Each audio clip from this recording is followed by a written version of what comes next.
મારું નામ કુંદીભાઈ નાયક છે. હું બીજા ધોરણમાં ભણું છું. મારી શાળાનું નામ નંદા છે. આજની વકૃત્વ સ્થળ મારો વિષય છે ઉત્તરાયણ. જાન્યુઆરી મહિનાની 14 તારીખે આવે છે. ઉત્તરાયણ એટલે સૂર્યનો ઉત્તર દિશા તરફ પ્રયાણ. ઉત્તરાયણ પર લોકો ધાબા ઉપર ચડી પતંગ ચગાવે છે. ઉત્તરાયણના દિવસે આકાશ રંગબેરંગી લાગે છે.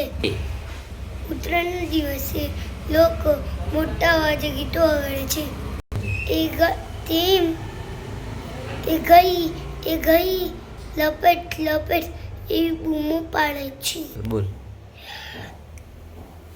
શું ઉત્તરાયણ હસતા આવડે છે. ઉત્તરાયણના દિવસે દાન પણ કરવામાં આવે છે.